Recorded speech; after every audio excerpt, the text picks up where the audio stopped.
This is full stock web developer course in Telugu. ఈ course కొంచెం పెద్దది, సో దీన్ని పార్ట్స్గా డివైడ్ చేశాను. మనం ఈ కోర్సులో బేసిక్స్తో స్టార్ట్ అయ్యి ప్రో లెవెల్ వరకు వెళ్తాం. నా పేరు మౌనేష్ వెంకుల్, ఈ కోర్స్ ఇన్స్ట్రక్టర్ని.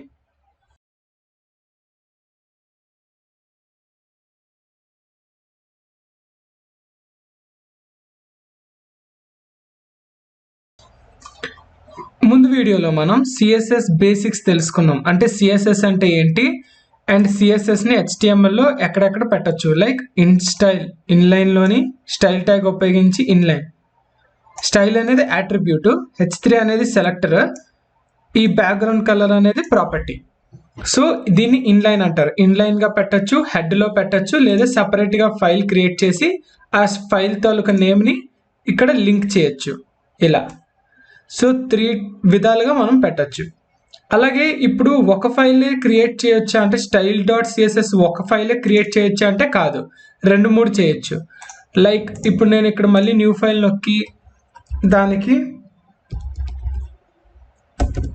style1.css అని పేరు పెడతాను.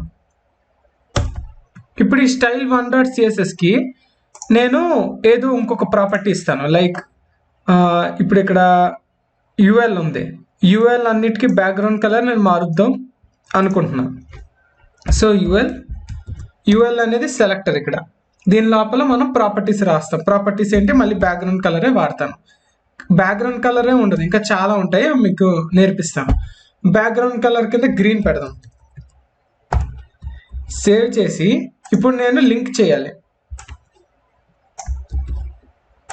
నేను ఈ విధంగా లింక్ చేస్తాను. ఇప్పుడు దీనికి నేమ్ ఏంటి, style1.css. ఇప్పుడు ఫస్ట్ సేవ్ చేసి రన్ చేద్దాం, ఎలా వస్తుందో చూద్దాం. రన్ చేస్తే చూసారా ఈ పార్ట్ మొత్తం గ్రీన్ అయింది. HTML ఎలా తీసుకుంటుంది అంటే ఫస్ట్ లైన్ బై లైన్ వెళ్తుంది. ఫస్ట్ ఇది తీసుకుంటుంది ఈ style.css. దీంట్లో ఏదైతే రాసామో అదంతా ఇంప్లిమెంట్ చేస్తుంది. అంటే ఫస్ట్ ఇది వస్తుంది, తర్వాత ఈ స్టైల్ షీట్ తీసుకుంటుంది, ఈ style1.css తీసుకుంటుంది. అంటే 1 by 1 అనమాట. ఫస్ట్ ఇది, తర్వాత ఇది, తర్వాత ఇది, తర్వాత ఇది, తర్వాత ఇది, అలా లైన్ బై లైన్ వెళ్తుంది. ఇప్పుడు మీకు ఒక డౌట్ రావచ్చు. ఇప్పుడు కనుక నేను ఈ style.cssలో P ఏమో ఆరెంజ్ అని చెప్పాను, అంటే ఈ P ఏదైతే ఉందో P ట్యాగ్ అదంతా ఆరెంజ్లోకి వస్తుంది. ఇప్పుడు ఈ P ట్యాగ్ నేను ఇక్కడ గ్రీన్ అని ఇచ్చాను అనుకోండి, అంటే నేను ఇక్కడ దీంట్లోనేమో P ఆరెంజ్ అని చెప్పాను, దీంట్లోనేమో P గ్రీన్ అని చెప్పాను. ఈ P ట్యాగ్ ఇది, ఈ P ఏమో style.cssలో ఆరెంజ్ అని చెప్పాను, దీంట్లో గ్రీన్ అని చెప్పాను. అయితే HTML ఏదని తీసుకుంటుంది, గెస్ చేయండి. నేను సేవ్ చేసి రిఫ్రెష్ చేస్తాను.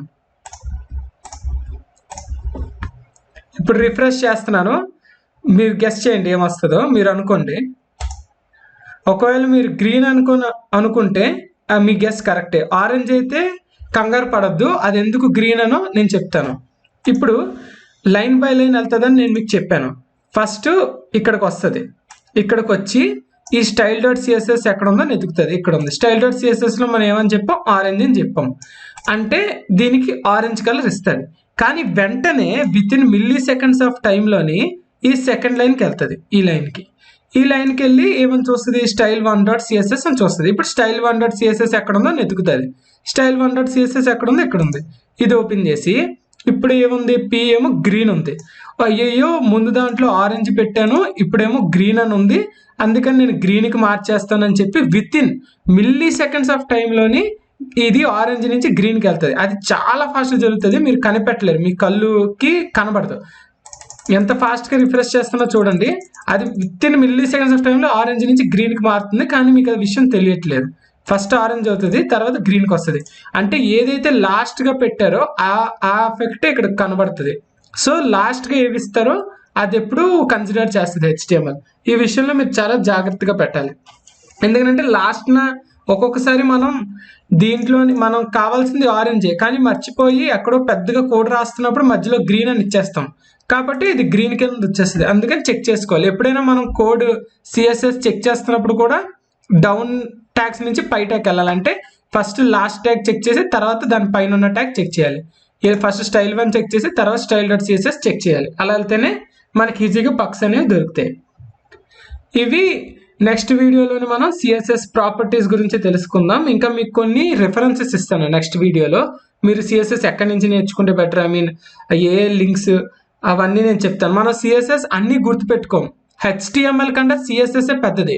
సిఎస్ఎస్ ర్యాపిడ్గా డెవలప్ అవుతూ ఉంటుంది హెచ్టిఎంఎల్తో పోల్చుకుంటే. సో సిఎస్ఎస్ మీరు మొత్తం చదవలేరు.